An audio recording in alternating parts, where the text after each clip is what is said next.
Think about your family. There's always that one aunt who asks awkward questions at Sunday dinner, or that cousin who's been telling the same terrible joke for a decade. It's the kind of chaos that, deep down, you kind of love. Now imagine taking that dynamic, multiplying it by 1,000, and throwing in superpowers, time travel, and a billionaire father with the charisma of a doorknob. The result is the Umbrella Academy. The series introduces us to the Hargreaves, 7 adopted siblings trained since childhood to be heroes, who as adults are just a hot mess of trauma and bad decisions. Their mission is simple: stop the apocalypse. The problem is, they're so broken and incapable of talking for 5 minutes without fighting, they're usually the ones who trigger the apocalypse themselves. It's proof that tasking 7 people with massive daddy issues to save humanity might not be the best idea.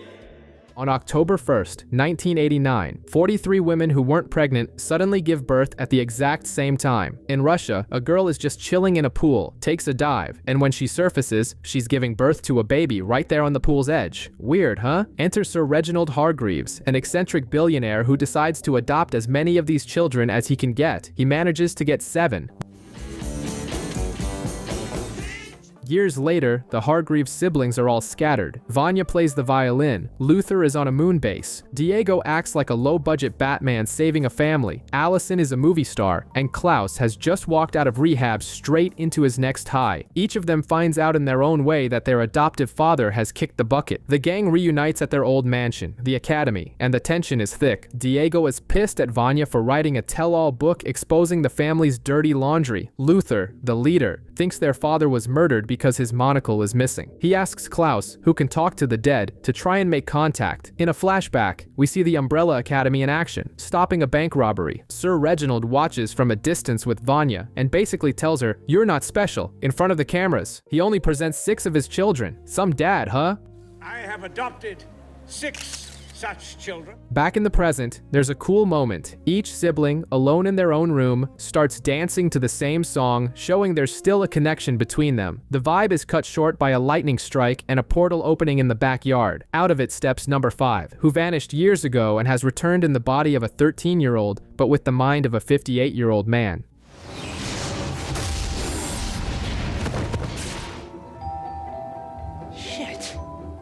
The funeral is a disaster. Luther and Diego get into a fistfight and destroy the statue of their deceased brother Ben. Later, we find out it was Diego who took their father's monocle. Meanwhile, 5 goes to a donut shop and is attacked by mercenaries. He takes them all down by himself and rips a tracker out of his own arm. The kid is a badass. At the end, he shows up at Vanya's apartment all beat up and drops the bomb. The world ends in 8 days.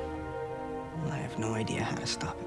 We go back in time to understand how 5 got so screwed up. As a teenager, he argues with his father about time travel. Reginald says it's too dangerous, but 5 is stubborn, runs off, and starts jumping through time until, bam, he lands in the future, in a completely destroyed world. The worst part, he can't get back. In the present, 5 tries to explain this to Vanya, who thinks the time travel has fried his brother's brain. 5 gets annoyed and bails from the apartment. Meanwhile, we meet Hazel and Cha-Cha, a pair of assassins who look like they stepped right out of a Tarantino movie. They check into a motel, grab a package full of weapons, and start planning their next job. Elsewhere in the city, Detective Patch chews out Diego for meddling in the crime scene at the donut shop. She makes it clear he's not a cop and is just getting in the way. At the academy, Klaus, who's starting to get sober, talks to the ghost of his brother Ben. He confesses that he stole some things from their father's office and sold them all for drug money. Classic Klaus. 5 has a glass eye he brought back from the future and believes it's the key to stopping the apocalypse. He tries to find its owner, but the prosthetics company won't release the information. To solve this, he recruits Klaus, who pretends to be his father and causes a huge scene at the office. They discover the eye hasn't even been manufactured yet. Allison is having a nasty fight on the phone with her ex-husband, and Vanya tries to help but only makes things worse. Later, she meets a new violin student, Leonard, an older guy who seems very interested in her. The episode's big moment is the fight at the department store. 5 breaks in to rescue Dolores, a mannequin he fell in love with in the future. Dolores, it's good to see you. I've missed you. Hazel and Cha-Cha show up to crash the party, and all hell breaks loose. 5 manages to escape with his plastic love. The episode ends with a terrifying flashback. In the future, 5 finds the glass eye and the hand of Luther's lifeless body, surrounded by the corpses of all his siblings.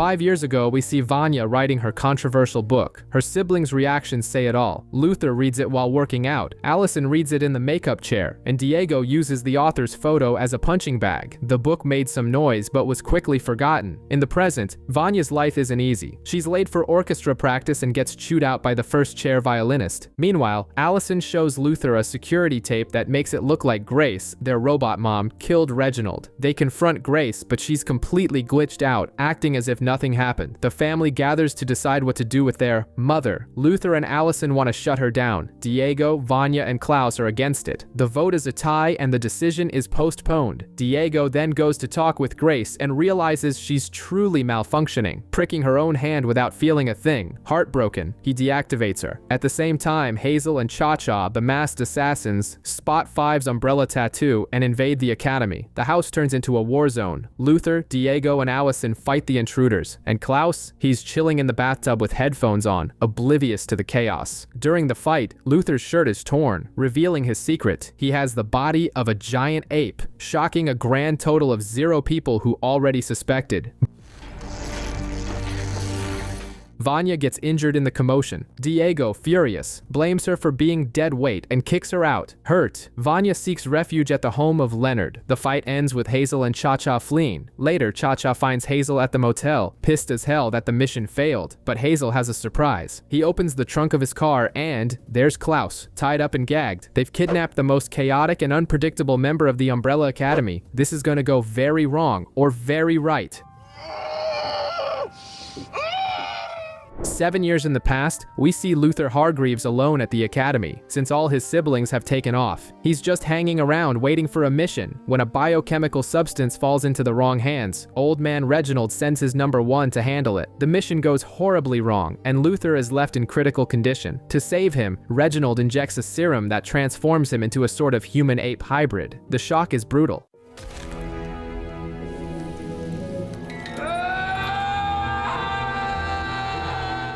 Back in the present, Allison wakes Luther up and shows him that their robot mom, Grace, has been shut down. They blame the 2 intruders from the night before. Allison tries to get Luther to open up about his new body, but he shuts down, playing the tough guy. Meanwhile, Vanya wakes up at Leonard's house without her medication. Leonard, in a rather suspicious vibe, convinces her to go without them for a day. In captivity, Hazel and Cha-Cha try to torture Klaus, but it turns into a comedy. They try to strangle him, and he likes it. They try to drown him, and he thanks them for the water. Klaus mocks them, saying they've kidnapped the one Hargreaves nobody gives a damn about. To get the truth out of him, they start destroying his drugs. Desperate, Klaus reveals that number 5 was investigating Meritech prosthetics. And what do the assassins do? They eat some of Klaus's chocolates, get high as a kite, and burn down the Meritech building, destroying all the evidence. 5 arrives to see it all go up in smoke and lets out a scream of pure despair. Detective Patch shows up at Diego's door. He tells her about the assassins and his missing brother. She tells him to let the police handle it, but Diego, of course, wants to do things his own way. Later, Patch finds a clue that leads her to the motel where Klaus is being held. There, Ben helps Klaus use the spirits of the assassin's victims to haunt them, revealing secrets that create some beef between Hazel and Cha-Cha. Patch bursts into the room and frees Klaus, but she's caught off guard by Cha-Cha and takes a fatal shot. In the chaos, Klaus grabs a mysterious briefcase and flees. He gets on a bus, tries to open the briefcase, and vanishes in a flash of blue light. Diego arrives too late, finds Patch's body, and flees the scene, completely destroyed.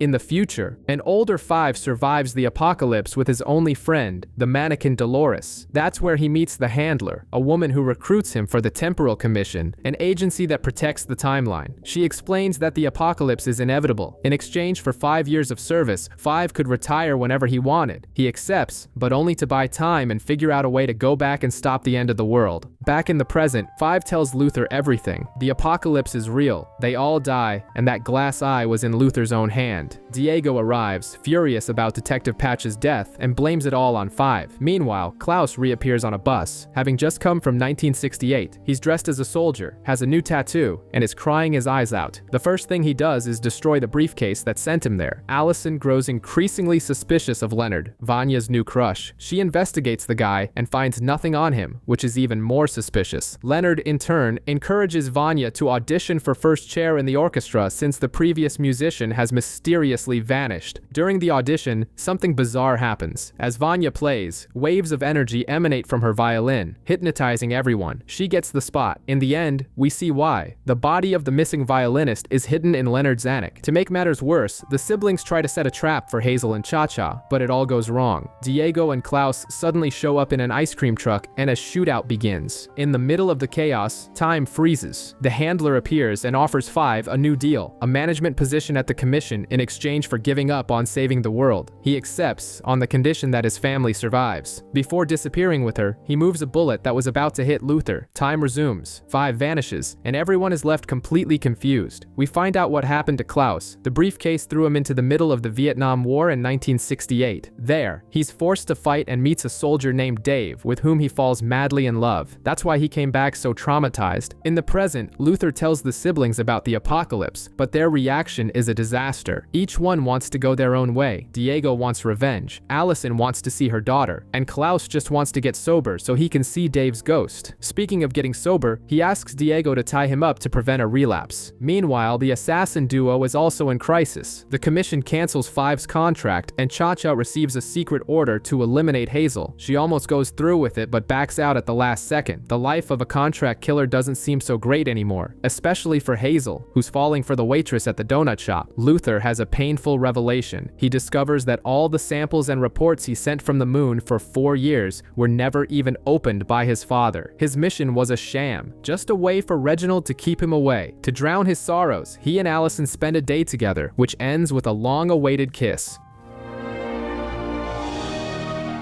Vanya, meanwhile, finds Reginald's journal at Leonard's house and discovers the most shocking truth of all. She has powers, and her father spent his entire life suppressing them with medication. The rage is immense. In 1955, we see Five in his new job at the commission. He pretends to be a good employee but steals the file on the apocalypse. After a fight with the handler, he uses a grenade to blow up the message room and escapes. Five travels back to the beginning of that same day, essentially hitting a reset button on the events. He gathers his siblings and drops the bomb. He knows who causes the apocalypse. The person responsible is named Harold Jenkins, a guy born on the same day as the Umbrella Academy crew, but with one small detail: he's 100% normal. His childhood sucks, with a father who beats him constantly. At 13, he becomes obsessed with joining the academy, but Sir Reginald kicks him out, making it clear he's just an ordinary boy. Back home, his father attacks him again, and Harold, in a fit of rage, kills the old man with a hammer. The result? 12 years in prison. And that's when we discover that Harold is in fact Leonard Peabody. He finds Reginald's journal, which Klaus threw in the trash, and discovers Vanya's secret potential. In the present, Five warns everyone about Harold Jenkins. Leonard himself, who is nearby, overhears everything and realizes his plan is at risk. Outside, Vanya freaks out at her family and accidentally bends lampposts and crushes cars with her powers. The academy decides to team up to save the world, while Hazel and Cha-Cha are assigned to protect Jenkins. The irony: Five, Diego, and Allison go looking for information. Allison, feeling guilty, leaves a voicemail for Vanya, telling her she loves her. Shortly after, they discover that Jenkins is Leonard, and that Vanya is in danger. Meanwhile, Luther, depressed after finding out his moon mission was useless, starts drinking heavily. Diego, Allison, and Five break into Leonard's house and find a bizarre Umbrella Academy shrine. That's when Five collapses. He's been hiding a serious wound. Leonard takes Vanya to a secluded cabin. In a small town, Leonard provokes some guys to get beat up in front of Vanya, but things get out of hand. Vanya, defending Leonard, unleashes her powers and sends the attackers flying.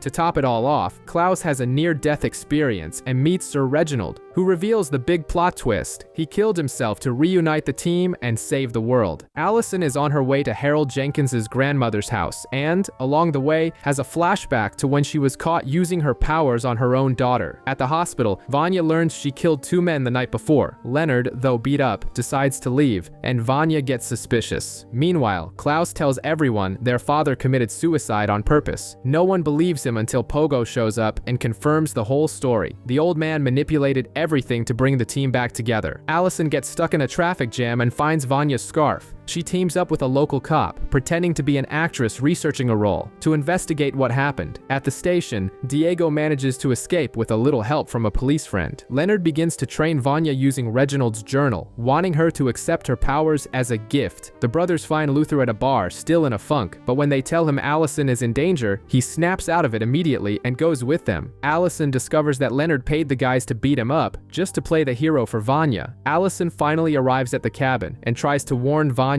that Leonard is a murderer. Vanya doesn't believe her and gets furious, thinking her sister knew about her powers all along. That's when Allison has a flashback. Reginald forced her to use her powers on Vanya when they were kids, with the phrase, "I heard a rumor you think you're ordinary." Vanya's rage explodes. Allison, in a panic, tries to use her powers on her again, but Vanya reacts with a wave of energy from her violin bow, slitting her throat. Leonard appears, drags Vanya away, and the two flee, leaving Allison to die on the floor. Shortly after, the brothers arrive and find the horrifying scene, rushing to save her life.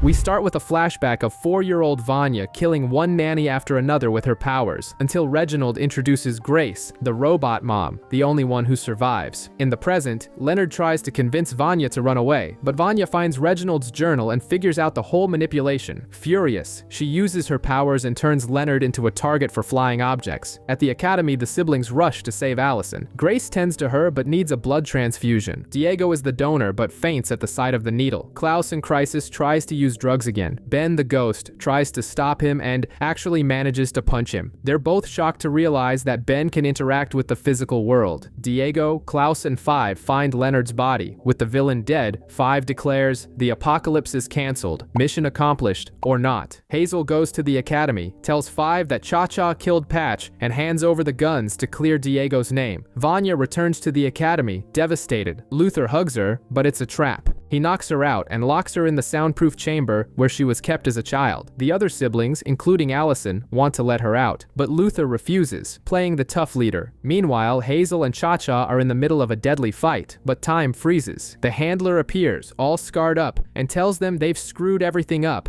In the chamber, Vanya talks with her younger self and decides to embrace his powers. Using the force of her own heartbeat, she begins to destroy the cell from the inside. The entire academy trembles, and the siblings realize the real problem is just about to begin. We open with a flashback of Grandpa Hargreaves giving a violin to his beloved. She asks him to give the instrument to someone special, as he must leave to save the world. Sure enough, he releases some energies from a jar and missiles start crossing the sky. Cut to him arriving in the US in the 19th century and buying an umbrella factory. Back in the present, Vanya is in full Dark Phoenix mode, her eyes white, destroying the academy.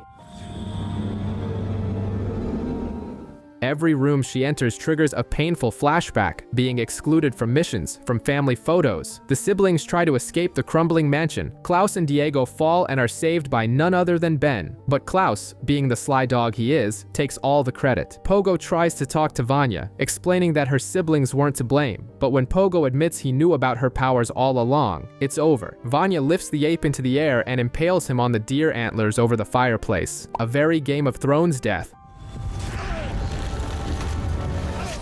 The mansion collapses with Grace in the window, giving a final, super creepy little wave. Five shows up and pours cold water on everything. The apocalypse is still on, and Vanya is the bomb. Jenkins was just the fuse. Meanwhile, the handler recruits Hazel and Cha-Cha to protect Vanya, but Hazel realizes it's a setup. He manages to get rid of Cha-Cha by throwing her out of a moving car. The big showdown happens at the theater. Commission agents storm Vanya's concert, and then comes the moment everyone's been waiting for. Klaus finally manages to manifest Ben, and Ben does not disappoint, unleashing his tentacles and wiping out the agents like he's Dr. Octopus.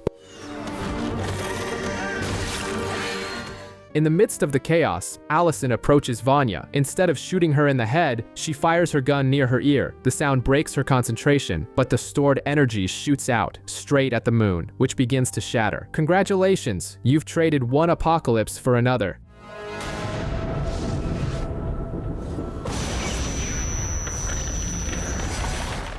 With chunks of the moon raining down on Earth, 5 has a crazy idea. Use his powers to take everyone with him on a trip through time. They all hold hands, and seconds before total destruction, they disappear, regressing into their younger selves.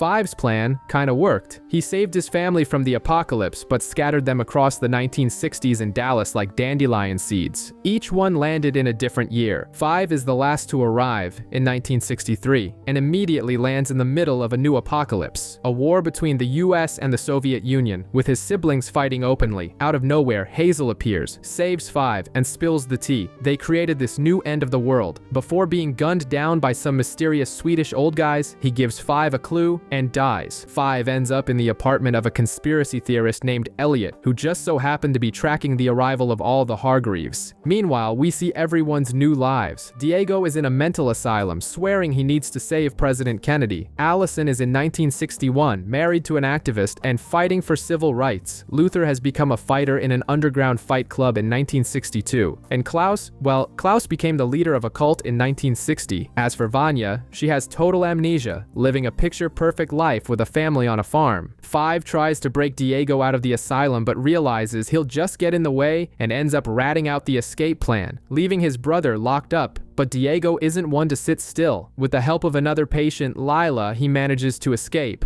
But the same Swedes who killed Hazel show up to crash the party. 5 then decides to recruit Luther, but he's enjoying his life as a fighter and tells his brother to get lost. It seems like the Umbrella Academy is over for him. Frustrated, 5 leaves, not knowing that Luther has no idea another apocalypse is on its way. The episode starts by proving that old habits die hard. The handler survived Hazel's shot and, after being demoted at the commission, is back with a vengeance. Meanwhile, 5 finally analyzes the clue Hazel left him, a mysterious film reel. The siblings' lives are still a mess. Vanya, still with amnesia, goes to pick up Sissy's husband from a bar and runs into Luther, but she doesn't even recognize her brother and leaves, leaving Luther stunned. Diego and his new partner Lila are planning to prevent Kennedy's assassination. 5 appears in the back of their car, Chaos Uber style, and forces them to go with him. Meanwhile, Allison's husband is wrongfully arrested. At the police station, she sees one of Klaus's cult followers, who is also arrested but gets released on the governor's orders. Being a guru has its perks. Back at Elliot's place, the group watches the film. It's footage of the Kennedy assassination, and who's there? Cool as a cucumber with an umbrella? Daddy Hargreaves. Everyone's mind is blown.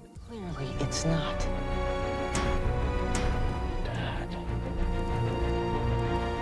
At the same time, the Swedes receive a new mission from the commission: hunt down Vanya. Luther goes to the farm to apologize to Vanya for everything. It's a really awkward scene, with Luther asking for forgiveness, and Vanya having no clue who he is or what he's talking about. 5 and Diego decide to track down their father to get to the bottom of this. They break into his umbrella factory. 5 finds a younger, much more aggressive Pogo who attacks him, but the worst is saved for Diego. He comes face to face with Reginald himself. The family reunion is short and not so sweet. After a quick fight, Daddy Hargreaves doesn't hesitate, sticks a knife in Diego, and leaves him bleeding on the floor. It's 1960, and Klaus gets kicked out of a diner for not having money to pay his bill, but he has the good fortune to land at the feet of a wealthy older woman who takes him in and transforms his life. Soon, Klaus becomes a sort of guru with a legion of followers. Meanwhile, Ben, the ghost nobody sees, keeps an eye on one of his brother's fans. Back in the present, Lila tries to play doctor and wants to use a soldering iron to close Diego's wound, which obviously makes him freak out. 5 shows up and starts philosophizing about the situation with Pogo, whom he calls an old family friend. On the road, Vanya is driving peacefully when she runs into the Swedes standing in the middle of nowhere. She senses the danger and floors it, but the guy starts shooting. Vanya abandons the car and runs into a cornfield, like a scene from a horror movie. She comes face to face with one of the Swedes, but her fear activates her powers, and she unleashes a sonic wave that throws everyone back, buying her time to escape.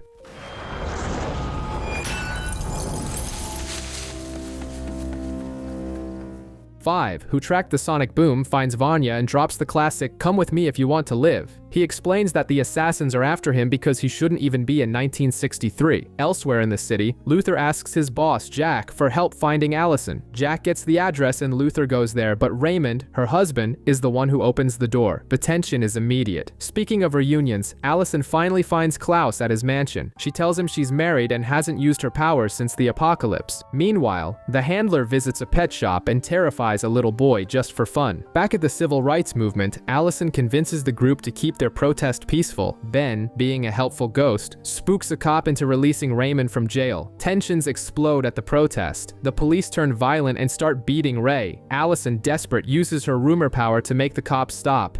I heard that you walked away.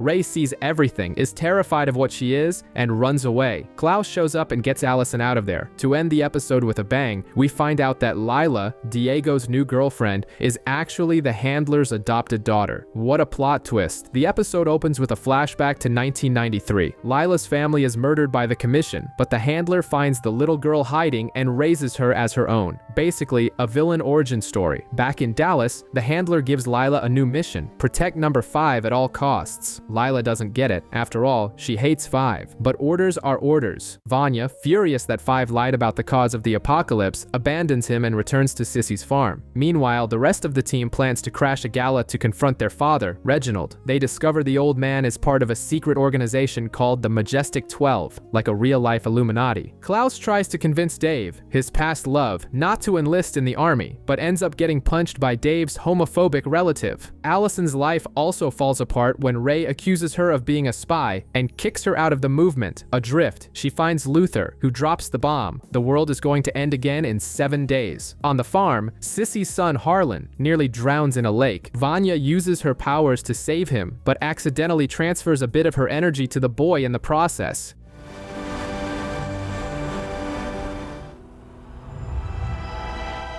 After the scare, Vanya and Sissy finally get together. The night of the gala is chaos. Diego gets distracted by a woman who looks identical to their robot mom, Grace, who happens to be Reginald's date. 5 spies on the Majestic 12 and learns they plan to kill President Kennedy. He gets caught, and the Swedes show up for a fight. The battle is intense, and Lila is forced to choose between saving Diego and completing her mission to protect 5. She chooses 5, leaving Diego high and dry and heartbroken. We start with Pogo's origin story.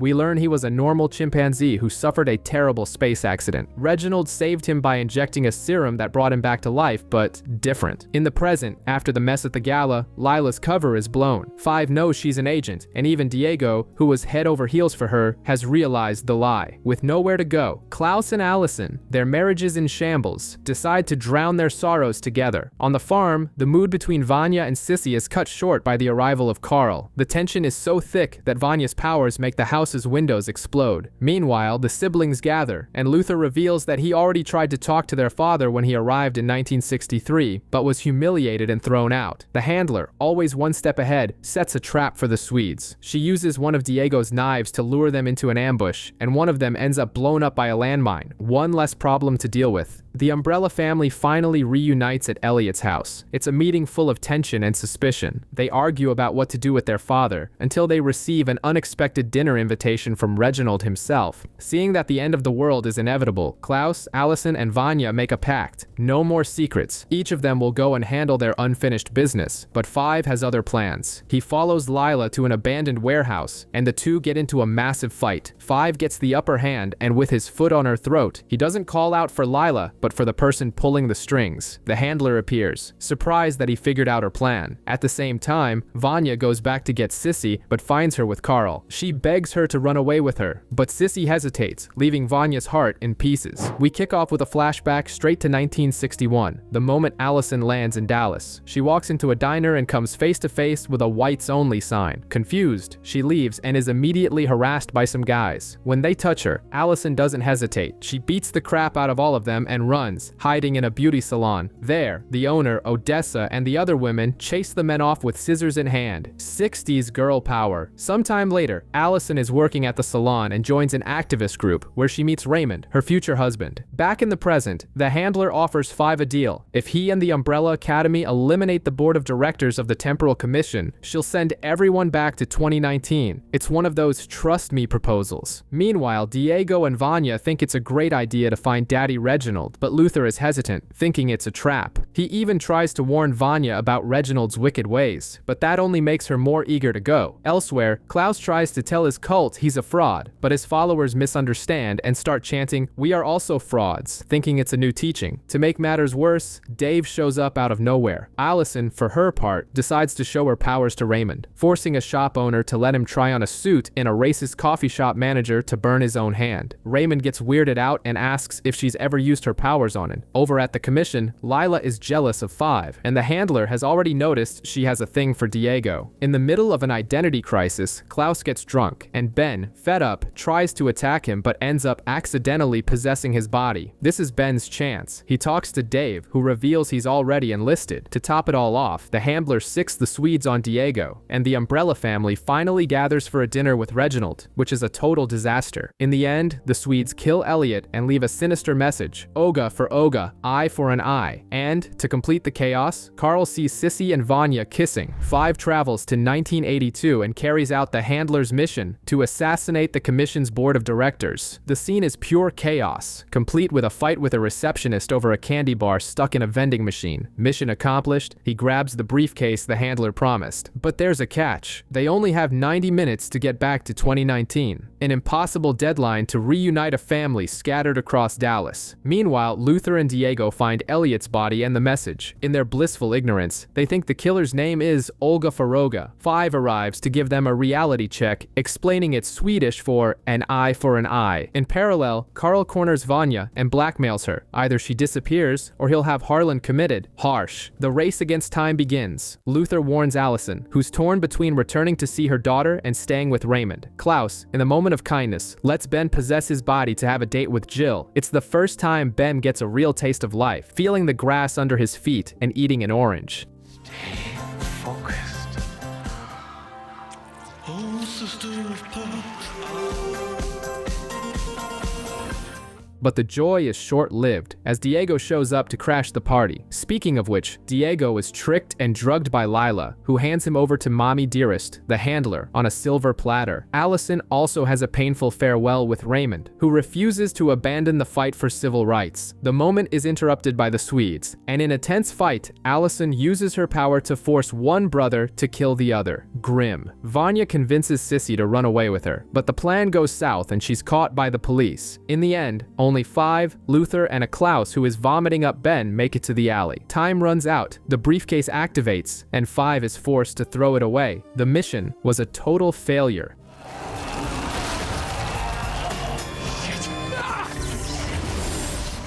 Vanya wakes up in FBI custody, now believed to be a Russian spy. The weirdest part? She suddenly starts understanding and speaking fluent Russian. To extract a confession, they torture her with LSD and electric shocks, which ends up unlocking a flood of repressed memories about her training with Reginald. Meanwhile, Five, pissed about the failed mission, hatches an even crazier plan to intercept the version of himself who just arrived in Dallas minutes ago to steal his briefcase. He brings Luther along as a mediator because he knows that meeting his other self could go very wrong, the so-called paradox psychosis. At the commission, Diego isn't messing around. With Herb's help, he breaks into the infinite switchboard room and discovers the true cause of the apocalypse. It's not Kennedy, it's Vanya. The FBI's torture will cause her powers to explode, destroying the building right as the president's motorcade passes. The world will assume it was a Russian attack, and the nuclear Third World War will begin. The beef between the Fives gets serious. The past Five manipulates Luther, claiming Vanya is the real villain and that Luther should kill the present Five, who is supposedly already suffering from psychosis. It's a mind-bending mess. Diego rushes to warn the others. Now the mission has changed. Break into the FBI building and stop Vanya from exploding and ending the world. The problem is, with the torture, her powers are reaching an insane level. To complete the picture of despair, miles away, little Harlan begins to manifest the sane powers, freaking out just like Vanya. It turns out that when Vanya saved him, she accidentally transferred a part of her powers to him. Now, there are 2 ticking time bombs about to go off.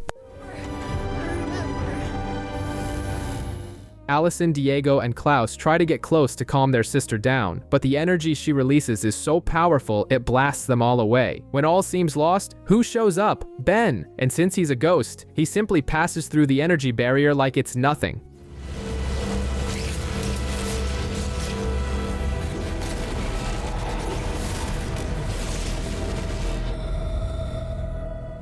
Meanwhile, the 2 Fives are having it out. The younger 5 swears the older 5 has paradox psychosis and wants to kill everyone. Poor Luther has no idea who to believe. Back at the commission, Herb snitches on Diego to the handler. He also finds a sinister file, 743. The handler, who's no fool, already had a plan. She let Diego escape, knowing that Lila would have to kill him because of a deal they made. She's the queen of manipulation. Back in Vanya's mind, Ben finds her curled up and terrified. He comforts her, telling her that Reginald treated her like a bomb long before she became one, and most importantly, that her siblings are outside trying to save her. But the sweet moment doesn't last. Ben begins to disintegrate, saying his time has finally come. He whispers something in Vanya's ear, asks for one last hug, and vanishes.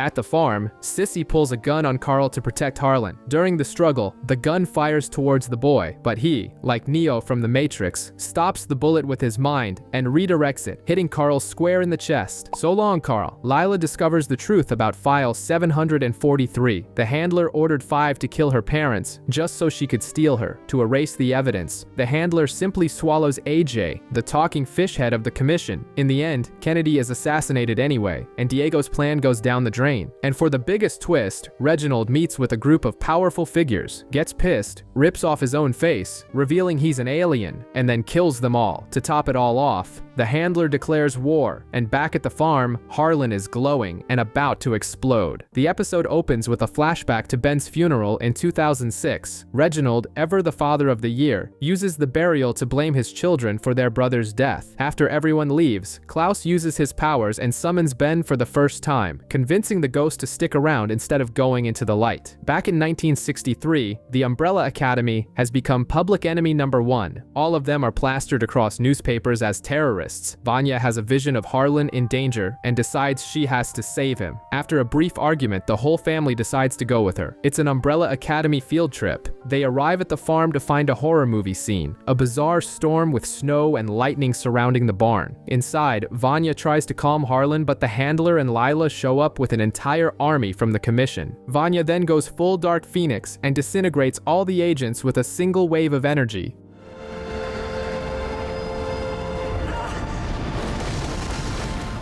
But the handler and Lila survive, protected by a force field. Then comes the surprise. Lila starts using the Umbrella's powers. She floats like Vanya, has Luther's super strength, and even uses Allison's I heard a rumor. She's basically a copy of all of them. Diego has a moment of panic, realizing he might have just slept with his own sister. 5 figures it all out and tells Lila the handler orchestrated her parents' death to steal her powers. The handler, without a shred of remorse, shoots everyone. But just as she's about to deliver the final shot to 5, he remembers a tip from his father, rewinds time by a few seconds, and prevents the massacre. The last remaining suite appears and kills the handler. In the chaos, a heartbroken Lila grabs a briefcase and vanishes. With the crisis averted, Vanya takes back the energy she gave Harlan. Herb, now the head of the commission, gives them a briefcase, and the Umbrella Academy finally returns to 2019. Except they arrive to find Reginald alive and a new group of people in the house. It's the Sparrow Academy, led by a very much alive but much more emo-looking Ben. In 1989, Reginald adopted other children, including Marcus, Faye, a floating cube named Christopher, and of course, Ben. They are famous and competent superheroes, the total opposite of our crew. When the Umbrellas arrive in this new 2019, it's an instant throwdown. A massive brawl breaks out, and the Sparrows simply wipe the floor with them. The fight only stops when Vanya unleashes an energy blast that nearly brings the whole house down. Reginald then drops the truth bomb. After meeting the dysfunctional version of the Umbrellas in the 60s, he decided it would be better not to adopt them at all. What a blow. With nowhere to go, the Umbrellas hide out at the Hotel Obsidian, but in their haste, they leave the time-traveling briefcase behind. Meanwhile, Lila shows up out of nowhere, hands a 12-year-old boy named Stan to Diego, says "Congrats, Daddy," and bails with another briefcase. Just like that, Diego is a father. Vanya, trying to smooth things over, goes to negotiate with Marcus, the Sparrow's leader. She threatens to expose their secrets, and he agrees to return the briefcase to avoid a scandal. But Ben and Faye, suspicious, send some spy crows to watch the conversation. Meanwhile, in the mansion's basement, a bizarre glowing ball of energy, basically a miniature black hole, begins to grow. Grace, the robot mother, believes it's a god and starts worshipping it. Marcus, looking for the briefcase, finds this anomaly. Curious, he gets too close and is instantly vaporized. One sparrow down.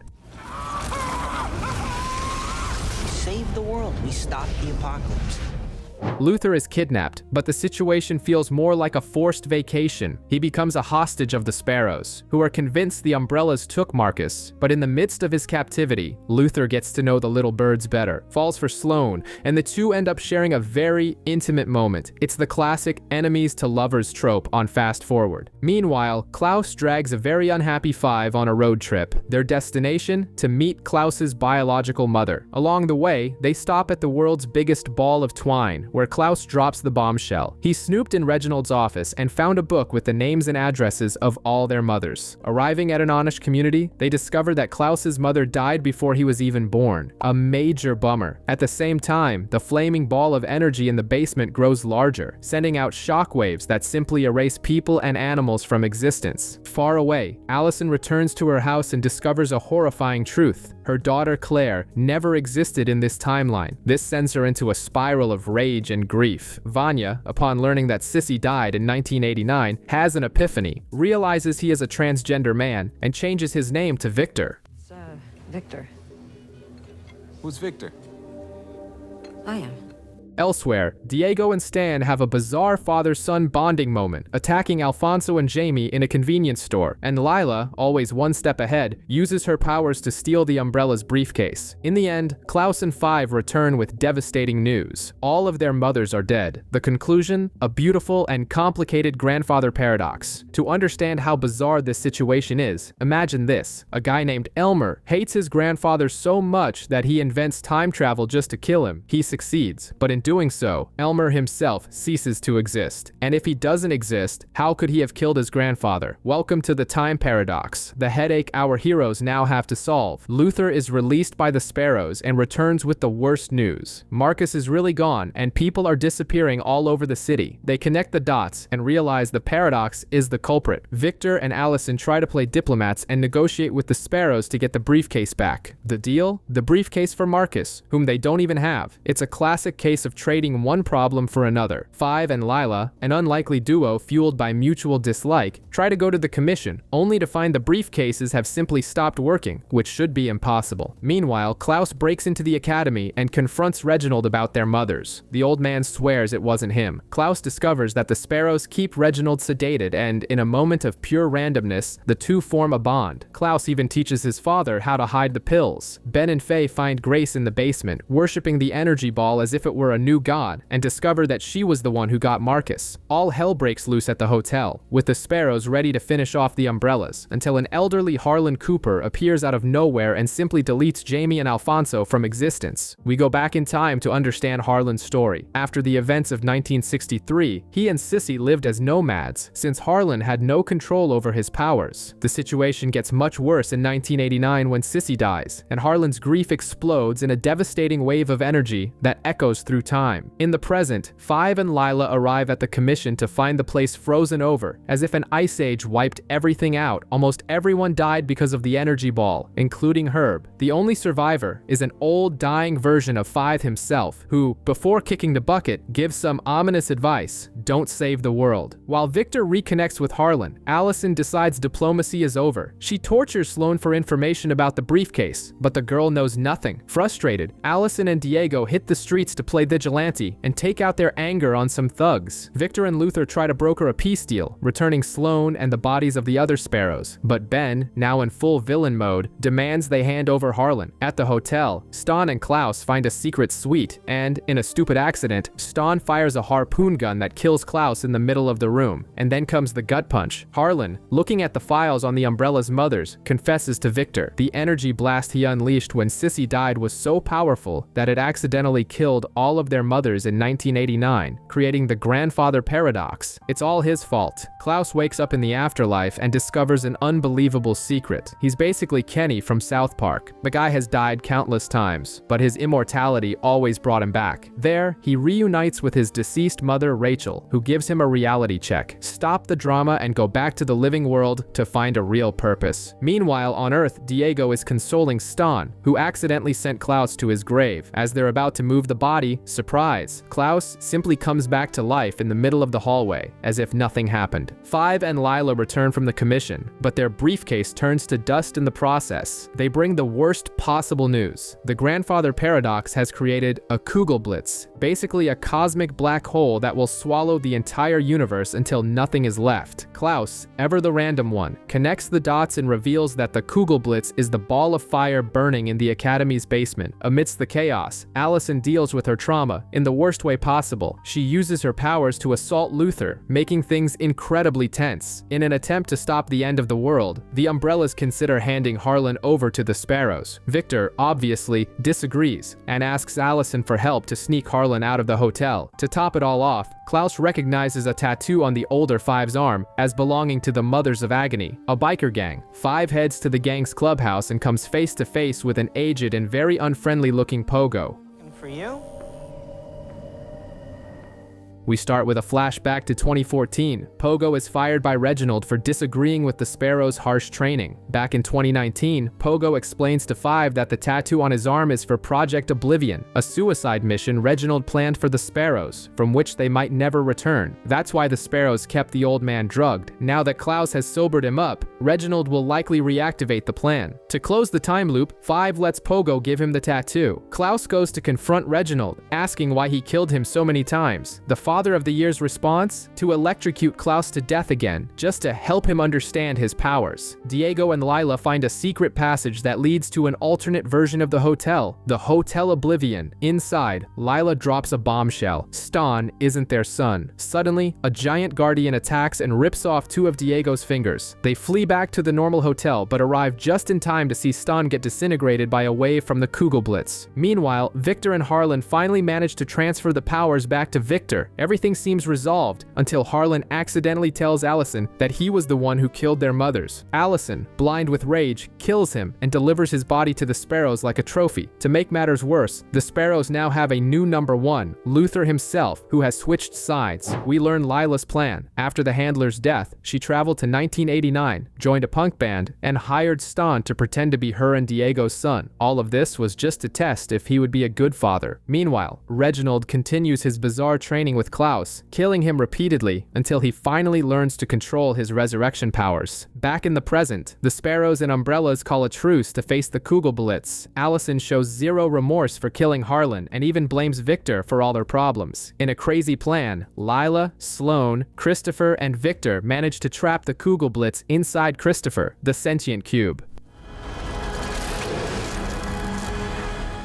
The peace is short-lived. Grace, the robot mother, shows up with a flamethrower, forcing Five to kill her. With the apocalypse seemingly averted, the group celebrates. Luther proposes to Sloane, and she accepts. And Lila reveals the truth. She's pregnant for real, and Stan was just a test. Everything seems perfect until, boom, Christopher explodes, releasing the Kugelblitz again. The blast kills Faye and Christopher himself, and also destroys the Academy. Back to square one, only much worse. In 1918, we see Reginald building the Hotel Obsidian. At the grand opening, he sends a squadron of armed soldiers through a secret passage, only for all of them to be massacred inside. It's clear this place is no five-star resort. Back in the present, with the universe practically destroyed, the Umbrellas, along with the new Ben and Sloane, take refuge in the hotel. In the middle of the apocalypse, Luther and Sloane announce they're getting married. It's the classic, if the world is ending, at least we'll have a party mentality. Klaus and Reginald show up, and during Luther's bachelor party, Klaus decides to play parenting coach coach and teaches the old man how to be a better father. Meanwhile, Ben continues to be a bitter pill, and Sloane finally confronts him about his frustrated boss attitude. At the wedding, Reginald uses Klaus's advice and gives a surprisingly emotional speech. Victor tries to make peace with Allison, but she refuses his apology. Later, the group gathers in the courtyard, and a happy Luther says he finally has the family he always dreamed of. But the Umbrella's peace lasts about as long as an old phone battery. 5, stumbling drunkenly through the halls, overhears Reginald making a mysterious deal with someone inside the White Buffalo suite. In a flashback, we discover what Luther was really doing on the moon. He was, unknowingly, the personal security guard for Reginald's deceased wife, Abigail, who was preserved in a cryo chamber. The whole time, he was protecting her body. In the present, Reginald calls a family meeting. He explains that the Hotel Obsidian was built around a portal to a place called Hotel Oblivion, and the answer to saving the universe lies there. The plan? 7 people need to ring 7 bells, which are protected by a guardian. The group is split. Allison, Klaus, Lila, and Ben agree to the mission, but Diego, Victor, Luther, Sloane, and 5 vote against it, thinking it's a trap. Allison apologizes to Luther and Victor, but Victor senses it's pure manipulation. 5, who's no fool, connects the dots and realizes she was the one who made the deal with Reginald. Later, Reginald calls Luther for a chat, apologizes for being a terrible father, and then murders him in cold blood. He blames the Guardian and delivers the most psychopathic line of the year. Nothing brings a family together like a wedding or a funeral. With the Kugelblitz destroying the hotel, everyone flees to oblivion, but Reginald leaves Klaus behind, saying he's not to be trusted. To avoid being trapped in the void, Klaus impales himself on the horn of the White Buffalo and dies, securing his passage to the afterlife. The group arrives at the Hotel Oblivion, and Reginald blatantly lies, saying the Kugelblitz took Klaus. 5, suspicious, tells Victor that Allison is in on the plan. The team splits up, and Reginald summons 3 guardians to attack them. Allison confesses to Victor that she made a deal, but swears she didn't know about Luther and Klaus's deaths. The brawl begins. 5, Ben, and Sloane defeat one guardian, while Victor and Lila take care of another. In the afterlife, Luther convinces a reluctant Klaus to return to life. Klaus reappears in the middle of the fight and exposes Reginald's entire betrayal. 5 finds the symbol of the 7 bells on the floor, but the last guardian appears and rips off his arm. The beast nearly kills Sloane, but Klaus uses his powers to summon Luther's ghost, who fights and has a brief reunion with his beloved before disappearing. The 7 step on the stars, killing the last guardian, but it was another trap. Reginald begins draining their powers to charge a universe reset button. Seeing that they're all about to die, Allison acts, kills Reginald, and presses the button. The universe is restored. Allison is reunited with her daughter and her husband, Luther is alive and human, and the others have their lost limbs back. The problem? Sloane is gone, and they're all powerless.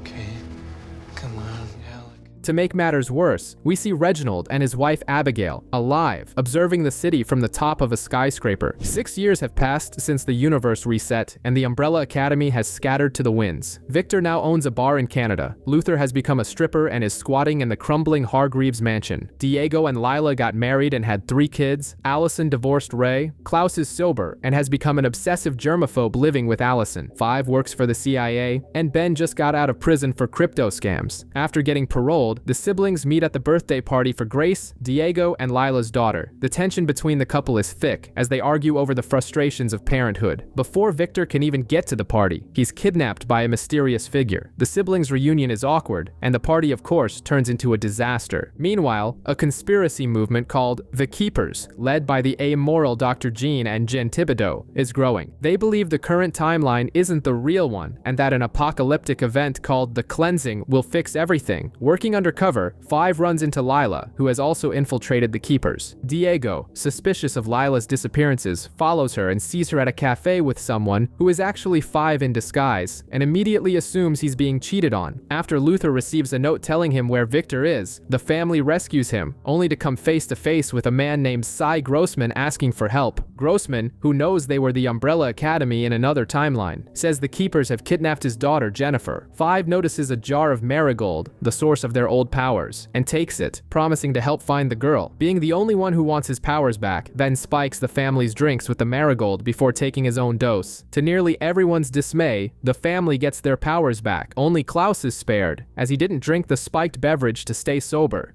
Give a shit about your sconces. I want answers now. It was me.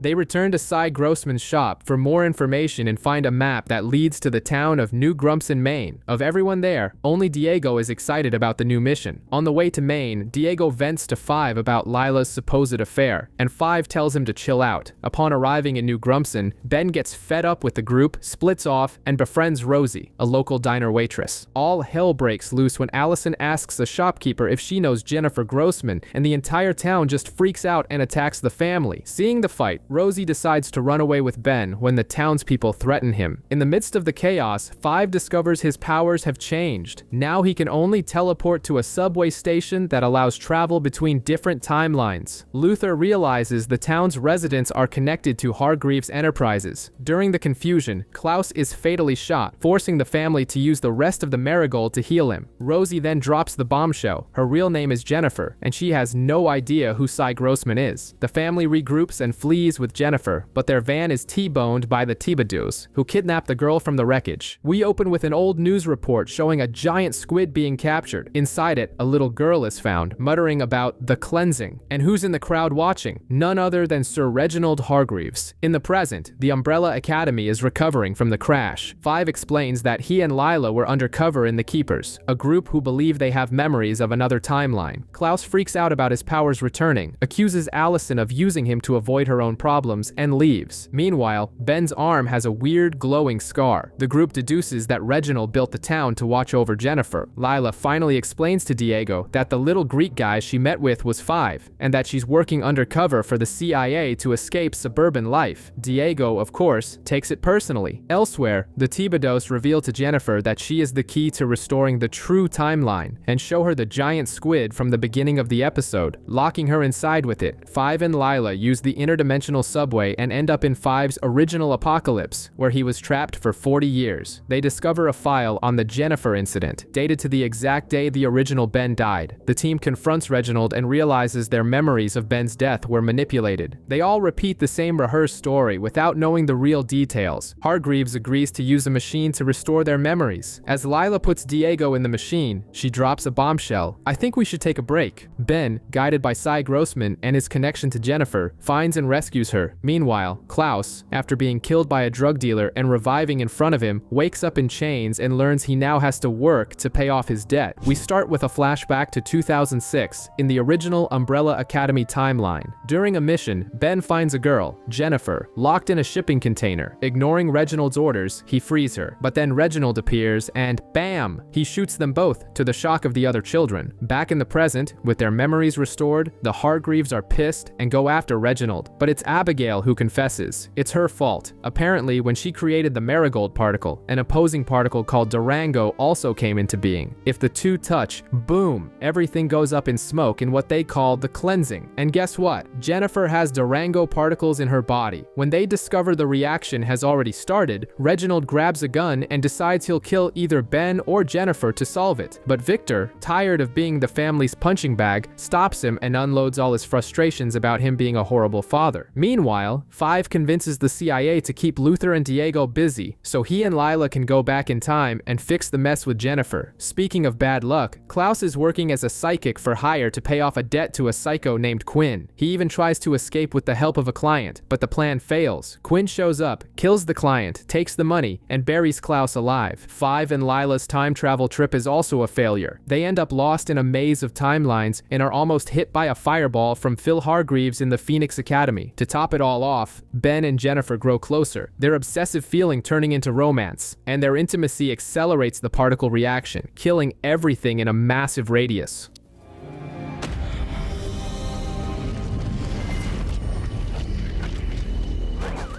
6 years pass in the blink of an eye for Five and Lila, who have been stuck wandering the timeline subway system. In all that time, they got tired of looking for a way out and ended up finding solace in each other. When Five finally finds a way back home, he's hesitant to abandon the life he's built with Lila. She, on the other hand, wants out immediately. Meanwhile, Allison and Claire decide to go after Klaus. They're not messing around. They torture Quinn to find out where he is, and yes, they literally dig him up. Victor, for his part, tries to talk to Ben to convince him to accept help, but it's a no-go. To make matters worse, they're attacked by the Keepers. After the fight, Reginald even gives Victor a pat on the back, saying he deserved to fight alongside his siblings when they were younger. How sweet, except not really. At the CIA, Diego and Luther are thrown into an elite unit that's actually just a dumping ground for useless agents. There, Diego has an epiphany about family and tries to call Lila, but the timing is terrible. Soon after, Luther discovers the CIA director is working with the Keepers, forcing him and Diego to fight their way out. At the Keepers' hideout, a man named Grossman says that Ben and Jennifer are key to the cleansing, but the plot twist is a jaw-dropper. Grossman is Abigail in disguise. She kills one of the Keepers. Jean takes his form and prepares to send a signal to all the other Keepers when she finds out Ben and Jennifer have been located. Keepers from all over the country are mobilized and surround the location where Ben and Jennifer are hiding. Victor and Reginald arrive to negotiate, but Jean, who is actually Abigail, isn't interested in talking. Victor then breaks into the building and warns Ben if he fails to remove the Durango, Reginald will kill them both. The family reunites, and Lila is forced to tell everyone about the 6 years she spent with Five in the subway system. The argument is cut short when they all rush to the crisis site. Victor tries to remove the Durango from Ben, but Reginald gives the order to shoot. In a heroic act, Ben shoves Victor out of the way and takes the bullet for him. He dies.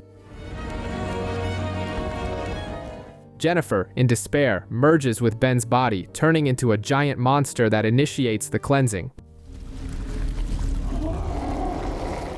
Abigail reveals her true form and her plan. Destroying Earth is her penance. It turns out that Reginald, grieving her loss in the original timeline, unleashed the marigold on Earth, and she needs to fix it. A depressed Five travels to another timeline and ends up in a diner filled with other versions of himself. There, he learns the horrible truth. No matter the timeline, the Hargreaves are always the cause of the apocalypse. He returns with the solution. They must sacrifice themselves by giving their marigold to the Durango. This will erase them and everyone they love from existence, but it will reset the universe. After a tense conversation, the family makes peace and is consumed by the cleansing.